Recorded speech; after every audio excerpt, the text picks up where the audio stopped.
인생을 살아가면서 두 갈래 길을 만날 때가 있습니다. 내 인생의 미래를 결정해야 될 때가 있습니다. 그런데 어느 길로 가야 할 것인가를 고민하게 됩니다. 어느 쪽으로 가는 것이 나를 향하신 하나님의 뜻일까? 아무리 물어도 하나님의 음성과 인도하심은 나타나지 않을 수도 있습니다. 자녀들의 학교를 선택할 때 이 학교일까 저 학교일까, 남편들의 직장을 선택할 때, 사업을 새로 시작할 때 이것일까 저것일까, 배우자를 선택할 때도 또 이 사람일까 저 사람일까 생각을 합니다. 그래서 우리 인생은 아침에 눈 뜨면서부터 눈 감을 때까지 선택과 갈등 속에서 살아갑니다. 여러분, 이럴 때 어떻게 해야 할까요? 제가 어렸을 때 길을 가다가 두 갈래 길을 만나는 경우가 있어요. 그러면 언제나 이렇게 제 방식대로 좀 유치한 방법을 사용합니다. 첫째는 검지손가락을 펴서 어느 길로 갈까? 이 좁고 가기 싫어요. 그러면 한자 토를 달아요. 요. 그래서 이쪽 길을 선택하기도 합니다. 여러분 웃으시는 거 보니까 다 전과자들입니다. 두 번째 방법이 있습니다. 이 방법을 가지고도 신통치 않을 때는 신발을 반쯤 벗어가지고 앞에 공중을 향해서 높이 차올립니다.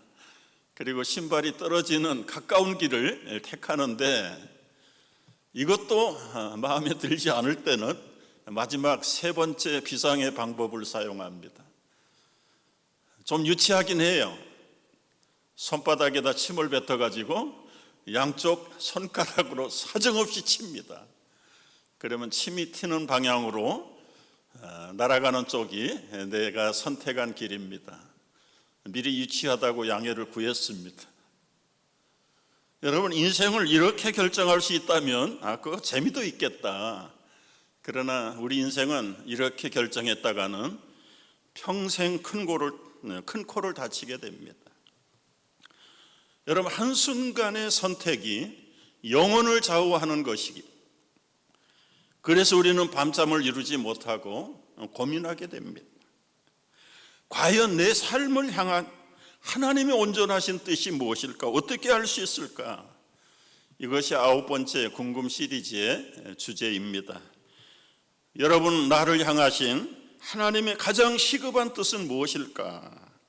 오늘 우리가 함께 풀어보기를 원하는데, 첫 번째, 나를 향하신 하나님의 가장 우선적이고 가장 근본적인 뜻은 이것이냐 저것이냐가 아니에요. 이것을 해야 될까 저것을 해야 될까, 그런 부분적인 것이 아니라 가장 근본적인 뜻이 있습니다. 그것은 내가 예수를 믿고 구원받는 것이 가장 나를 향하신 하나님의 큰 뜻입니다. 여러분, 믿으시면 아멘 하세요. 2절 말씀을 오늘 읽었어요. 너희는 이 세대를 본받지 말고 오직 마음을 새롭게 함으로 변화를 받아 다 같이 하나님의 선하시고 기뻐하시고 온전한 뜻이 무엇인지 분별하도록 하라. 우리 가운데 내 삶 속에 가장 근본적인 하나님의 뜻이 무엇일까요? 여러분, 이런 중요한 문제를 다룰 때 마치 점을 치듯이, 그렇게 장난을 하듯이 내 하나님의 뜻을 알려고 하면은 큰 코를 다칩니다. 사울은 블레셋과의 전쟁을 앞두고 굉장히 불안하고, 그리고 이 전쟁에서 이길 것인가 질 것인가, 어느 것이 하나님의 뜻일까? 사실은 물어보지 않아도 되는데 너무 불안한 거예요. 그래서 그 엔돌의 신접한 여인을 찾아가서 하나님의 뜻을 묻습니다. 변장을 하고 갔는데 그 무당 여인이 사울 왕인 것을 당장에 알아보는 거예요. 거기에 간담이 그만 녹아버린 사울, 결국은 하나님의 뜻을 물으러 갔다가 자신의 불안한 뜻을 어떻게 하든지 위로를 받아보려고, 자기 문제를 해결해 보려고 하나님의 뜻을 이용하려고 찾아갔다가 그 전쟁에서 사울은 대패하고 자신의 운명을 비참하게 마치는 비운의 결과를 얻어내게 되는 것입니다. 여러분, 우리가 하나님의 뜻을 알고 싶다고 하지만 실상은 그 모든 궁금증을 풀어보면 자신에게서 일어날 궁금증을 위해서 하나님의 뜻을 오용하려고 하는 의도가 다분히 감춰져 있어. 나를 향하신 하나님의 뜻을 알려고 하나님의 뜻에다가 일치시키려고 하는 자기중심적인 뜻을 관철해 보고 싶은 것이 우리에게는 절대적으로 유혹이 있어. 여러분, 절대로 거기에 속아서는 안 됩니다. 물론 우리가 사업을 어떻게 할 것인가, 어느 학교를 갈 것인가, 어디로 이사 갈 것인가, 내 직업을 어떻게 선택할 것인가, 두 직장이 있을 때 어느 쪽 직장을 선택할 것인가, 하나님의 뜻을 묻긴 물어야지요. 그러나 근본적으로 하나님의 진정한 뜻보다는 나의 궁금증, 나의 앞으로 유익이 무엇일까, 이렇게 해서 나에게 돌아오는 베네핏이 어디가 더 클까, 근본적으로 분석을 해보면 하나님의 뜻보다는 나의 유익을 위해서 묻는다는 것은 그 질문 자체가 틀렸다는 것을 알아야 됩니다. 나를 향하신 가장 필수적이고 가장 근본적인 하나님의 뜻이 무엇일까요? 오늘 요한복음 6장 40절에서는 이렇게 말씀하십니다. 내 아버지의 뜻은 아들을 보고 믿는 자마다 영생을 얻는 이것이다. 예수 믿고 구원받는 것이 가장 중요한 인생의 기본적인 하나님의 뜻이다. 여러분, 이것 말고야 어떤 뜻이 더 큰 뜻이 있겠습니까? 성공, 출세, 자녀들의 좋은 학교 다 좋습니다. 그런데 내가 죽고 내가 구원받지 못한다면 이것들이 다 무슨 유익이 있습니까? 예수 믿고 하나님의 구원을 받는 것, 이 삶을 가장 시급한 것이 하나님의 뜻이에요. 오늘 35절 하반절을 보면 내 아버지의 뜻은 분명하게 요한복음에서 말씀하셨어요. 내 아버지의 뜻은 마지막 날에 다시 살리는 이것이니라, 구원이다. 세상 사람들이 다 우러러보는 존경의 꿈을 이루었다 할지라도 구원에서 제외된 사람이라면 그것이 무슨 유익이 있습니까? 여러분, 이 시간 무엇보다도 먼저 구할 것은 내가 하나님 앞에 죄인인 것을 솔직하게 인정하고 예수님이 내 대신 십자가에서 죽으셨음을 비통한 마음으로 받아들이고 내가 사나 죽으나 흉하나 길하나 이리 가든 저리 가든 죄를 짓지 않는 일이라면 하나님의 뜻 안에 기쁨으로 구원함을 받음으로 기쁨으로 무슨 일을 선택해 나가고 인도함 받을 수 있어야 될 줄로 믿습니다. 두 번째는 어떻게 하나님의 뜻을 알 수 있을까요? 내 뜻을 버리고 하나님의 뜻을 맡겨라. 하나님께 뜻을 맡겨라. 오늘 2절 말씀에 이렇게 나옵니다. 너희는 이 세대를 본받지 말고. 여러분, 우리는 하나님의 뜻을 찾는다고 하면서 말씀드린 대로 먼저 내 뜻을 챙기는 나쁜 습관들이 있습니다. 기도합니다. 기도하면서 하나님, 내가 정해놓은 뜻을 이루기를 원합니다. 여러분, 이것이 보통 사람들, 아니 저도 범했던 큰 가오 중에 실수였어요.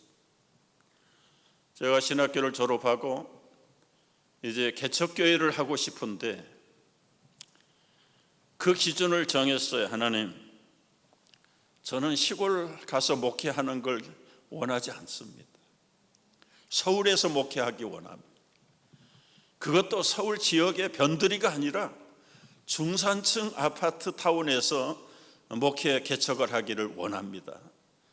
기준과 조건을 제가 정해놨어요. 그리고 하나님 인도해 주실 줄 믿습니다.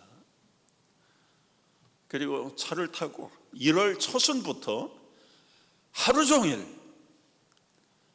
문양사무실, 복덕방, 그리고 어느 종교부지가 있는지 큰 상가를 지어서 거기에 교회가 들어갈 만한 스페이스가 있는지 미리 청사진이, 그 개발되는 지역에 아무것도 없어요. 지금 땅을 파고 공사를 하고 있습니다.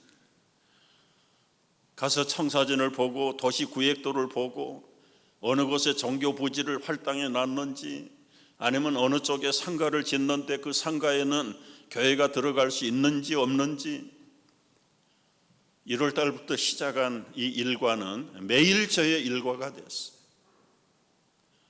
12월 31일이 됐습니다. 아무것도 나타난 것이 없습니다.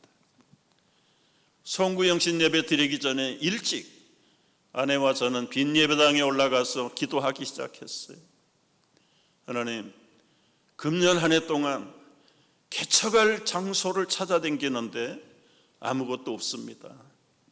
이제 돌이켜보니 하나님에게 묻지 아니하고 내가 기준을 세우고 내 뜻을 관찰하려고 무례하게 1년을 허비했던 것을 회개합니다. 용서해 주시옵소서.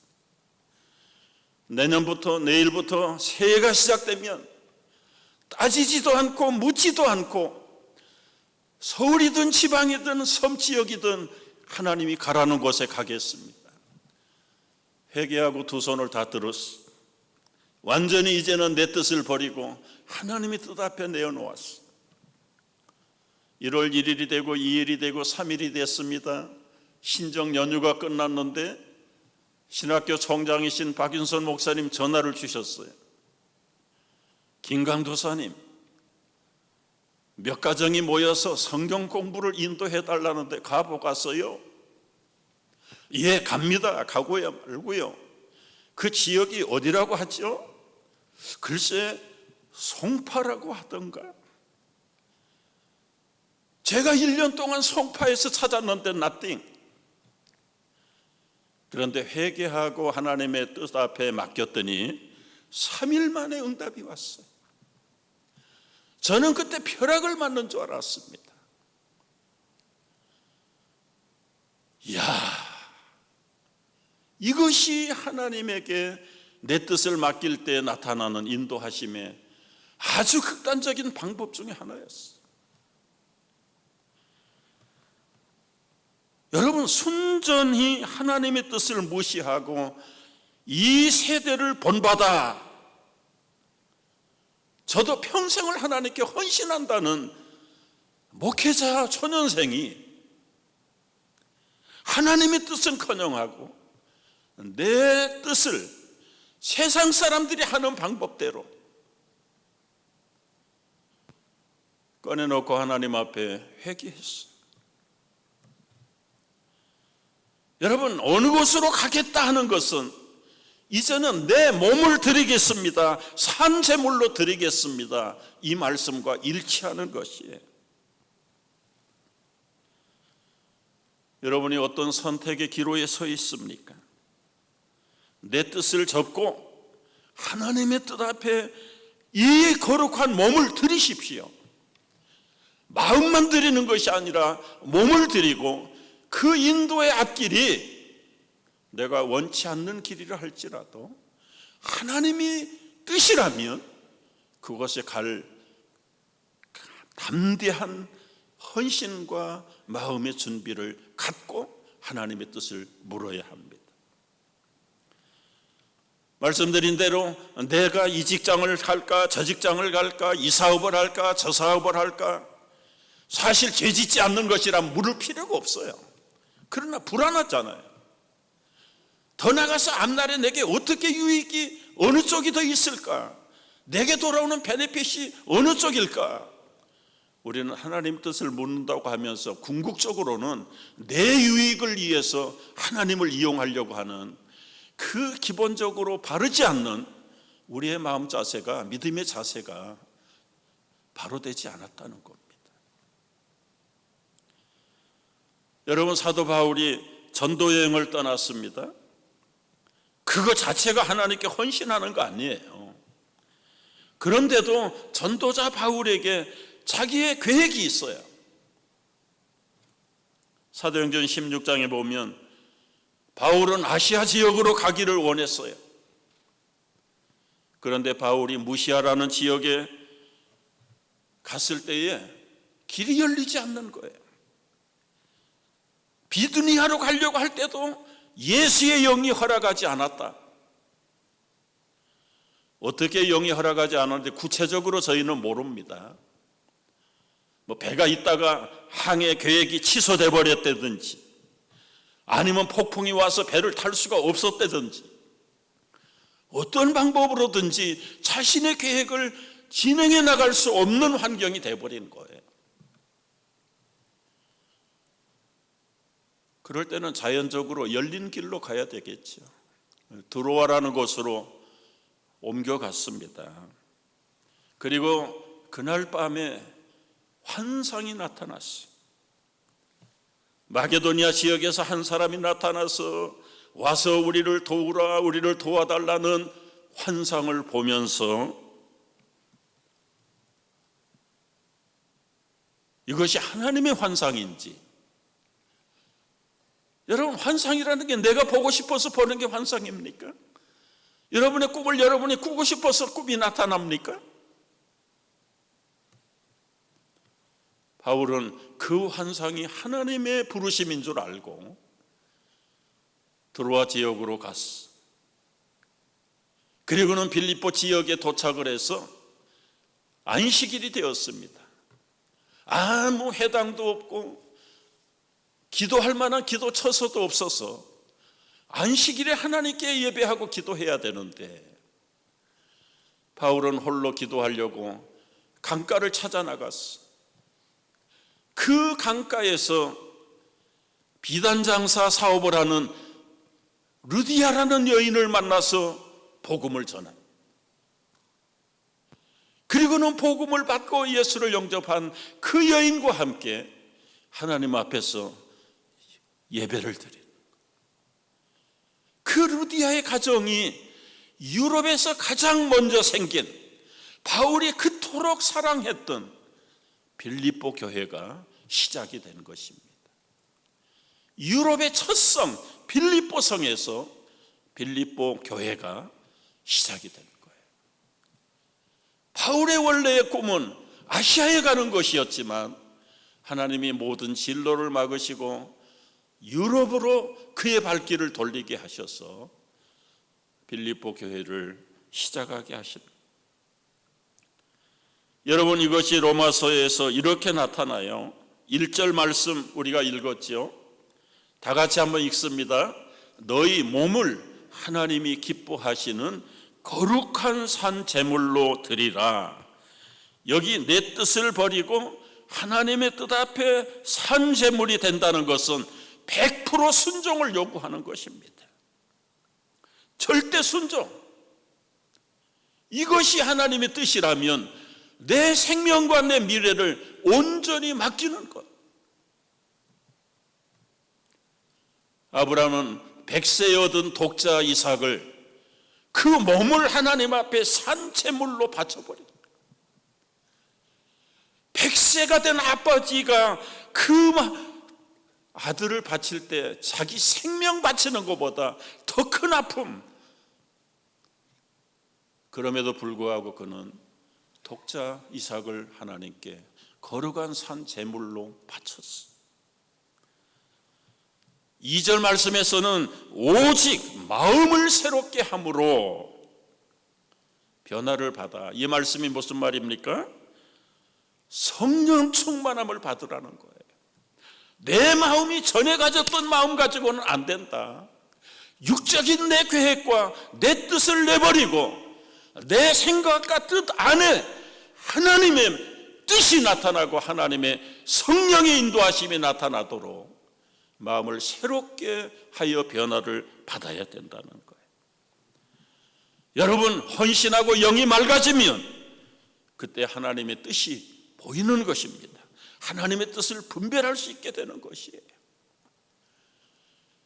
말로는 생각으로는 하나님의 뜻이라고 하면서도 아직도 내 속에는 내 뜻을 관철하려는 자가당착적인 그 꿈을 가지고 하나님의 뜻을 찾아낼 수가 없는 것입니다. 여러분 마음속에 있는 여러분의 뜻을 내버리고 하나님의 뜻이 무엇인가를 진실하게 그리고 절대 순종하면서 성령으로 바뀌어진 마음 속에서 하나님의 뜻을 찾고 기다리십시오. 영이 변화가 되고 영이 맑아지면 하나님의 뜻이 분명하게 분별할 수 있습니다. 마지막 세 번째는 주님의 영광과 뜻 안에서 자유하라. 여러분, 이것이 오늘 궁금해 질문의 해답이기도 하고 결론이에요. 고린도서 10장 31절 말씀 읽습니다. 그런즉 너희가 먹든지 마시든지 무엇을 하든지 다 하나님의 영광을 위하여 하라. 여러분, 우리가 하나님이 기뻐하지 않는 불의를 행하거나 불법을 행하거나 불선을 하거나 불신을 행하는 일이 아니라면 이 네 가지는 죄예요. 죄를 짓는 일이 아니라면 마음대로 하라. 마음대로 먹든지 마시든지 하나님의 영광을 위하여 하라. 여러분, 어항 안에 들어있는 물고기는 그 어항 안에서, 수족관 안에서 마음대로 활동합니다. 마음대로. 그러나 내가 이렇게 스피디하게 헤엄칠 수 있고 돌고래 같으면 점핑도 할 수 있고 내 능력이 무한한데 나는 이 수족관을 벗어나서도 점프할 수 있어. 아주 스피디하게 헤엄칠 수 있어. 그리고 여러분, 수족관을 벗어난다면 그 생명은 죽은 생명으로 바뀔 거예요. 우리가 하나님의 영광 안에서라면 먹든지 마시든지 무엇을 하든지 자유예요. 자유. 그런데 불안해요. 그 불안한 것이 내 염려라면 그 하나님께 묻지 마세요. 궁극적으로 내게 무엇이 유익이야? 내게 돌아올 베네핏이 어느 것이 크냐? 물론 지혜를 가졌기 때문에 선별해야 되고 선택해야 되고 구별을 할 줄 알아야지. 그러나 그 묻고 찾는 궁극적인 목적이 나를 위한, 내 베네핏을 위한 하나님의 뜻을 인용한다고 하면 그것은 말씀드린 대로 근본에서 벗어난 것이. 하나님 나에게 어떤 은사를 주셨는가? 하나님 나를 향하신 아버지의 뜻이 무엇인가? 분명하게 말씀드렸어요. 구원을 받았다면 여러분, 그 다음에는 근본적인 염려와 불안을 버려야 돼요. 물에 빠져 죽어가고 허우적거리는 사람이 있다고 가정을 해보십시오. 응급 보트가 달려와가지고 그 사람을 죽음에서 건져냈어요. 그리고는 큰 배로 옮겨놨습니다. 그런데 너무 힘이 없어가지고 그만 길을 걷다가 그 배 안에서 넘어져가지고 부상을 입었다. 여러분, 그게 재수가 없어서 하나님의 뜻이 아닌가요? 근본으로 죽음에서 바다에서 건져서 생명선 안에 집어넣은, 우리가 구원선을 타고 가면서 넘어질 수도 있어요. 다칠 수도 있어요. 심지어는 죄를 짓고 감옥에 갇힐 수도 있어요. 그러나 여러분, 그 감옥에 갇혔다고 해서 지금 이 구원선은 천국의 항구를 향해서 가고 있는 중이에요. 여러분, 믿는 사람이 죄를 지어도 좋다 합리화적으로 설명을 하려는 것이 아니에요. 우리가 믿음으로 살면서 넘어질 수도 있고 실패할 수도 있고 심지어는 우리 생명을 잃어버릴 수도 있어요. 그러나 예수 구원선 안에서 생명을 잃어버리면 이 땅에서 얻을 수 없는 영원한 생명을 하나님의 나라에서 다시 회복해 나갈 줄을 믿으시기 바랍니다. 이것이 그리스도 안에서의 자유예요. 이것이 그리스도 안에서 무엇을 하든지 하나님의 영광을 위하여 살아드리는 삶이에요. 기왕이면 우리가 이 땅에 머물면서 하나님의 영광을 더 효과적으로 드러내기 위해서 나에게 주신 은사가 무엇인가, 나에게 베푸시기를 원하시는 하나님의 뜻이 무엇인가를 더 효과적으로 더 풍성하게 찾아내기 위해서 하나님의 뜻을 묻고 내게 주신 은사와 내게 주신 환경과 내게 주신 모든 조건들을 잘 묵상하고 분석하면서 내 뜻을 이루기 위함이 아니라 아버지의 뜻을 이루기 위해서 온전히 투신하고 뜻이라고 생각한다면 모든 불안한 믿음을 제거해버리고 흥하든지 망하든지 심지어는 죽든지 살든지 이것이 하나님의 뜻이라고 믿는다면 변화를 받고 우리의 몸을 거룩한 산 제물로 바치고 하나님 앞에 힘차게 달려가는 여러분 되시기를 주의 이름으로 축복합니다. 기도하겠습니다.